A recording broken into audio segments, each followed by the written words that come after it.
airport. We've done one round because we accidentally went in the wrong place for parking, but we're going in a second time. As you can probably tell by the bags under my eyes, I am tired.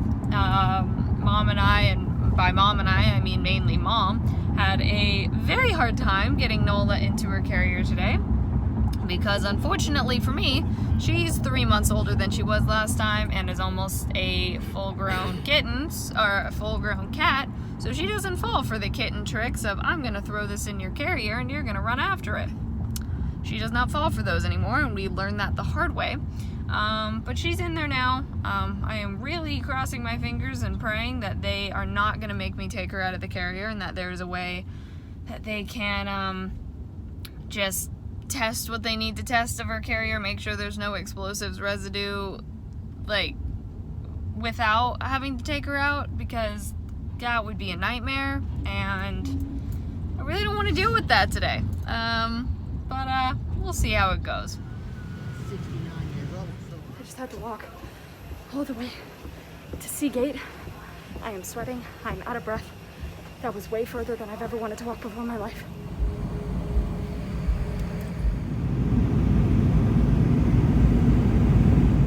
So I just landed in Seattle. I will rehash the whole travel trip when I'm back in my apartment. I am very nearly alone in this part of the airport.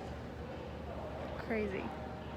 There was a flight over there that just boarded, but I've got about the 35 minutes, I think, until my next flight boards, which is fantastic.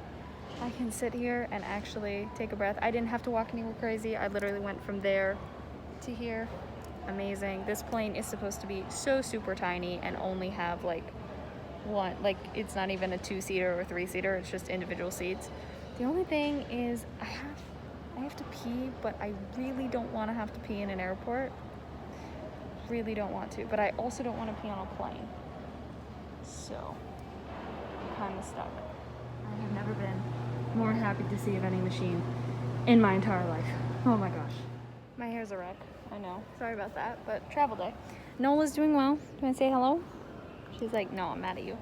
Anyway, I'm actually still alone here in the terminal. Pretty much. There's some people over there, but let me update you on how today's gone. This has been ultimately probably the most stressful travel experience I've had. To recap, the lady, so my checked bag was way overweight, which we expected, but it was so much more expensive than I thought. Anyway, but the woman who was doing it was taking a really long time to get it done, and just the clock was ticking, and I was like, okay, my flight. So that took a little while. They always seem to have trouble with like Nola's paperwork and stuff, even though it clearly states where her rabies shot is. So anyway, that made it take a little bit longer too. Then their computer was acting up, whatever. Anyway, we got to security. Fortunately, I was able to go in a different room with Nola. She did have to come out of the carrier, but because we were in the room, they just took it out quickly to do their swab thingy. And then she came back in. The struggle came when she came out easily. She did not go back in easily. She did not want to get back in there. I'm sorry. It was a struggle. Anyway, she finally got back in. I got to my flight. They were already boarding, but that was fine. Oh, and then as I was walking to my gate the first time, I realized I didn't have my beanie, which I had put in the, thing to go through security.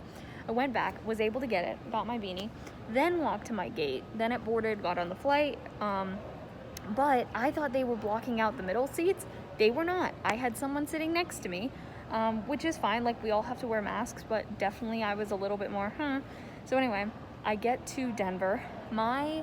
We arrived early in Denver, thank goodness, but I had to walk halfway across the airport with my heavy backpack and my cat, and I went the wrong way at first because I didn't see the signs that was telling me for Concourse C, and so it was a whole big mess.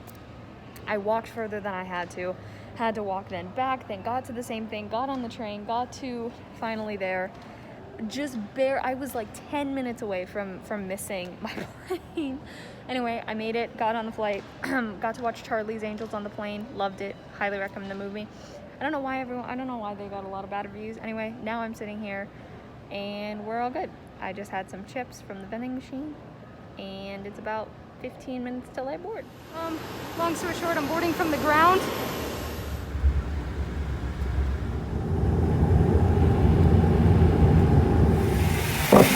you so much. Goodbye.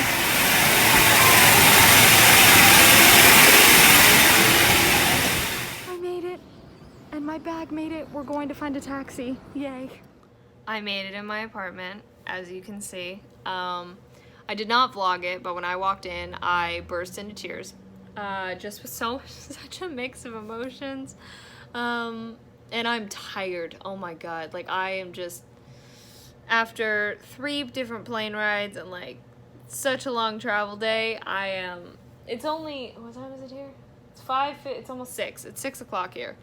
And I am going to bed in like 3 hours. But I'm hoping to, Nola's doing well. Do you want to come say hi to the vlog? No, she's busy exploring. The only actual meal I have had today has been breakfast, and that was 1 granola bar. I am now realizing that the only food I've had today has been 1 granola bar, a thing of pretzels, 2 things of those wafer things that they give you on the plane, a bag of chips, and some mini Starburst. That's not very good. Anyway, but hey, it was a travel day. What do you expect? But hopefully I have food here in my apartment. I need to create a list for Megan because she's going to go shopping for me. Thank you, Megan. She's either going to go tonight or tomorrow morning. Or not tomorrow morning, tomorrow. But goodness gracious, I'm so tired. It took me 30 minutes to convince myself to get up off of the floor. I don't think I've ever been this tired, but not tired enough to like sleep. I could sleep, but not like that type of tired. I don't think I have been this exhausted and tired in a very long time. So I just went through the kitchen and threw out stuff that is no longer good, which before we left, we already threw out things that would like go bad, like they would go bad and smell bad and whatever. So this was more just like granola bars that had gone bad or things like that. But great news number 1, my pancake mix and my chocolate chips are still good. So pancake Saturday can happen tomorrow. And there are so many things in there that I was so happy are still good. For example, not the healthiest dinner in the world, especially considering all the crap I've eaten today and really nothing, but my mini pizzas were still good, so I was really excited to heat myself up one of those, except now I have to relearn all of the settings on my toaster oven because I forgot it. But then also what is still good are my Go-Go squeezes, and they're good until like next year. I was so happy. I'm watching some Victoria's, and Nola and I are chilling. Hi. This is one of my favorite Victorious episodes. It's the Breakfast Club one. I'm slowly undoing my suitcase. I can't wait to count how many books I brought with me. It's gonna be sad. I want everyone to know this suitcase weighed 73 pounds today. That is half of my own weight. Why do I do this? It was so expensive. I do not know how I've stayed up this late. It's 11 p.m. It didn't help that the sun doesn't go down till about 9:30, and then it doesn't get actually dark until 10. So anyway, I'm heading to bed. Definitely a crazy day today, but we are thankful to be back. Nola's got her big window. Yeah, you can't jump up there, baby. Anyway, thank you all so much for watching. Hope you enjoyed. All my social medias in the description. Love you all.